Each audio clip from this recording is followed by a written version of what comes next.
बहुत सारे कपल काफ़ी दिनों से परेशान हो जाते हैं, हताश निराश हो जाते हैं। अगर वो कंसीव करने के लिए ट्राई करते हुए उनको काफ़ी ज़्यादा समय हो गया है तो उनके जो पेशेंस का लेवल होता है वो धीरे धीरे करके ख़त्म होने लगता है। वो परेशान हो जाते हैं कि ऐसे में क्या करें।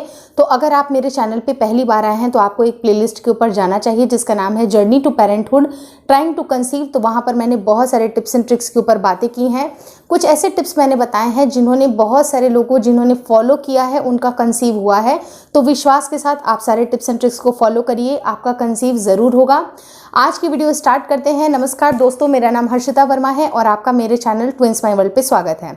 तो जैसा मैंने आपको यहाँ थंबनेल पे लिख के बताया है कि पीरियड के बाद किस दिन आपके गर्भधारण के चांसेस बहुत ज़्यादा बनते हैं।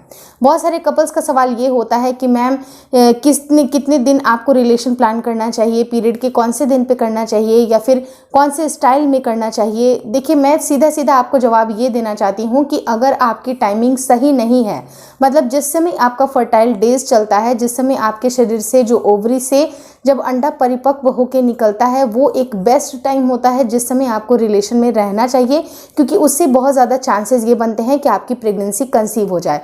लेकिन अगर अंडा है ही नहीं, प्रेजेंट ही नहीं है, तो आप चाहे कौन से भी दिन ट्राई करिए या फिर आप कोई सी भी पोजीशन ले लीजिए, उससे कोई भी मैटर नहीं करता है जब तक कि आपका ओव्यूलेशन नहीं हो। जब आपके शरीर से जो ओवरी होती है, अंडाशय से जब भी अंडा निकलता है, उसके बाद ही आपके रिलेशन अगर वहाँ पर बनते हैं तो वो आपको प्रेगनेंसी कंसीव करके दे सकते हैं। लेकिन बहुत सारे लोगों को यही नहीं पता चलता है कि उनके शरीर में अंडा रिलीज ही कब हुआ है। लेकिन यहाँ पर मैं आपको एक छोटी सी इन्फॉर्मेशन ये देना चाहूँगी कि अगर आप अपने शरीर का अच्छी तरह से ध्यान नहीं रख पाते हैं, क्योंकि आपके शरीर में ऑलरेडी बहुत सारे सिम्टम्स दिखाई देने लगते हैं ओव्यूलेशन के सिम्टम्स के ऊपर भी मैंने वीडियोस बनाए हैं। लेकिन इतनी ज़्यादा कामकाजी महिलाएं होती हैं, अपने घर परिवार में बाहर में इतनी ज़्यादा बिजी रहती हैं कि अपने शरीर का वो अच्छी तरह से ध्यान नहीं रख पाती हैं, नोटिस नहीं कर पाती हैं।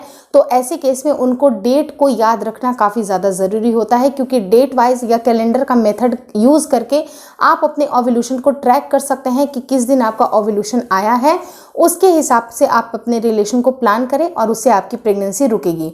होता क्या है, मैं नॉर्मल डेज की बात कर रही हूँ, जिनकी साइकिल एकदम नॉर्मल चल रही है, 28 से 30 दिन वाली चल रही है, और जिनकी एबनॉर्मल है, यानी कि जिनकी किसी की शॉर्ट पीरियड है या फिर किसी की लॉन्ग पीरियड है, ज़्यादा दिन पे आते हैं।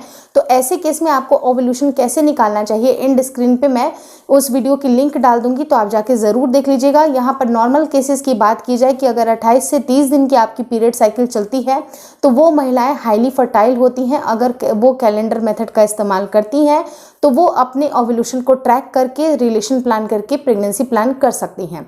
होता क्या है कि जो पहला जो 10 दिन होता है उसमें आपके जो अंडे बनाने की प्रक्रिया चल रही होती है, क्योंकि जो छोटे छोटे जो फॉलिकल होते हैं, जिस दिन आपका पीरियड आता है, यानी कि जिस दिन आपकी ब्लीडिंग स्टार्ट होती है, उसके बाद से आपके शरीर में जो फॉलिकल होते हैं वो परिपक्व होना शुरू होते हैं। जैसे जैसे वो परिपक्व होते हैं, आपके 13वें से 14वें दिन में जब ये पूरी तरह से परिपक्व हो जाता है, अपनी एक पूरी साइज में आ जाता है, तब वो अंडाशय से रिलीज होता है। और अंडाशय से रिलीज होने के बाद अगर उसको हेल्दी जो मेल के सेल्स होते हैं उसके साथ इसकी मेटिंग हो जाती है तो फर्टिलाइजेशन का प्रोसेस आसानी से हो जाता है। ये है इसके पीछे की मैकेनिज्म।